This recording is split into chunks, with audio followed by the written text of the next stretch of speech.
अब है आपका न्यूलैंड लॉ ऑफ ऑक्टेव। तो न्यूलैंड लॉ ऑफ ऑक्टेव के अंदर क्या बताया गया, इन्होंने प्रॉपर्टीज़ को किस यानी कि एलिमेंट की प्रॉपर्टीज़ को कोरिलेट किया था, रिलेट किया था किसके साथ, उनके एटॉमिक मास के साथ। मतलब इन्होंने जो एलिमेंट्स को क्लासीफाई किया था वो कैसे किया था, उनके एटॉमिक मास के अकॉर्डिंग। जैसे ही इंक्रीजिंग एटॉमिक मास के अकॉर्डिंग उन्होंने प्लेस करवाया था। सबसे पहले कि जो न्यूलैंड लॉ ऑफ ऑक्टेव है कि इसके अंदर क्या है, कैसे कैसे क्लासीफाई किया था, कौन से साइंटिस्ट थे। तो इन 1866 के अंदर जो जॉन न्यूलैंड थे, जो एक इंग्लिश के साइंटिस्ट थे, उन्होंने क्या किया था, अरेंज किया था नॉन एलिमेंट्स को in the order of increasing atomic mass. ठीक है, इंक्रीजिंग एटॉमिक मास में उन्होंने क्या किया था, एलिमेंट्स को अरेंज किया था। फिर उसके बाद उन्होंने क्या किया था, सबसे पहले स्टार्ट किसके साथ किया था, हाइड्रोजन, जिसका एटॉमिक मास क्या है, कम है। और एंड किसके साथ किया था, थोरियम, जो कि क्या था, उनका 56th एलिमेंट था, जहाँ पर उन्होंने एंड किया था। उन्होंने क्या पाया, ही फाउंड दैट कि every eighth element had property similar to that of first.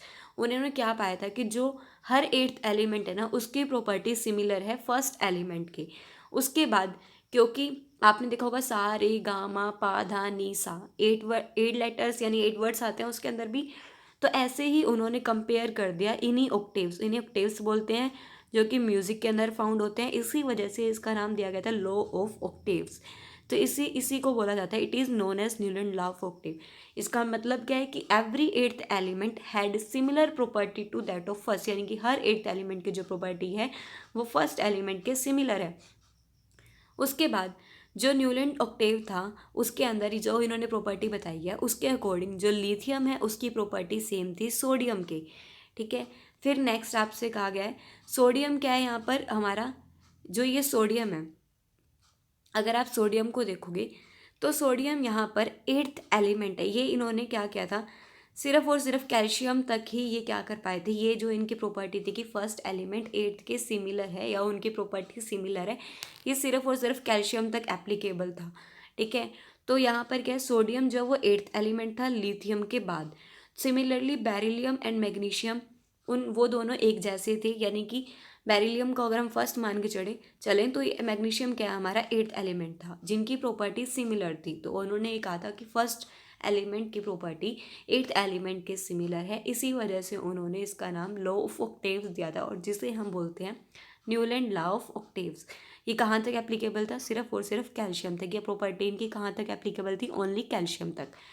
अब यहाँ पर देखो आप कि इन्होंने क्या किया था, कैल्शियम तक लेकिन इनकी कुछ डिसएडवांटेज थी। अब वो हम बाद में पढ़ेंगे, कुछ लिमिटेशन या डिसएडवांटेज क्या थी। पहले ही देखो, अगर आप कैल्शियम को फर्स्ट लेके चलते हो तो second, third, fourth, fifth, sixth, seventh ऐसे करके आप चेक करोगे ये हमारा एट्थ आ रहा है। तो यानी कि फर्स्ट, अगर हम लिथियम को मानते हैं, एट्थ क्या है सोडियम, तो हर फर्स्ट एलिमेंट की प्रॉपर्टी एट्थ के सिमिलर है। ऐसे करके लिथियम की प्रॉपर्टी सोडियम के सिमिलर है, और बेरिलियम की मैग्नीशियम के, बोरोन की एल्यूमिनियम के, कार्बन की सिलिकॉन के। आपसे 1 मार्क में क्वेश्चन पूछा जा सकता है कि according to Newland law of octave beryllium जो है वो किसको रिजेंबल करते हैं, किसके साथ, किसकी जैसी है उसकी प्रॉपर्टीज़।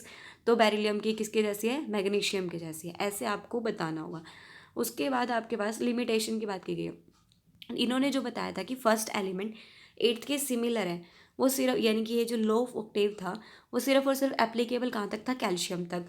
क्योंकि कैल्शियम के बाद ये एट्थ एलिमेंट वाली प्रॉपर्टी पोजेस ही नहीं कर रही थी, वहाँ पर एलिमेंट सेम ही नहीं थे। उसके बाद किसके, यानी कि एट्थ एलिमेंट फर्स्ट के सिमिलर नहीं आ रहा था। जब न्यूलैंड ने क्लासीफाई करना स्टार्ट किया था तो 56 एलिमेंट एग्जिस्ट करते थे, और उन्होंने ये सोच लिया था कि आने वाले टाइम में कोई भी यानी कि एलिमेंट जो है फ्यूचर में डिस्कवर नहीं होंगे। कि न्यूलैंड दैट ओनली 50, यहाँ पर दैट नहीं आएगा, यहाँ थॉट आएगा कि न्यूलैंड ने सोच लिया था कि 56 एलिमेंट जो है एग्जिस्ट करते हैं नेचर में, और फर्दर कोई भी एलिमेंट जो है वो डिस्कवर्ड नहीं होगा फ्यूचर में। लेकिन बट लेटर, अब आज के टाइम में आप देखने को आपको पता है 118 एलिमेंट्स है, लेकिन फिर बाद में क्या हुआ, सेवरल न्यू एलिमेंट्स वर डिस्कवर, और नए एलिमेंट जो हैं वो डिस्कवर हुए। फिर उसके बाद यहाँ पर क्या है, हुज प्रॉपर्टी, लेकिन उनकी जो प्रॉपर्टी थी वो फिट ही नहीं हो रही थी लॉ ऑफ ऑक्टेव में, यानी कि फर्स्ट एलिमेंट की प्रॉपर्टी सिमिलर नहीं थी एट्थ एलिमेंट के।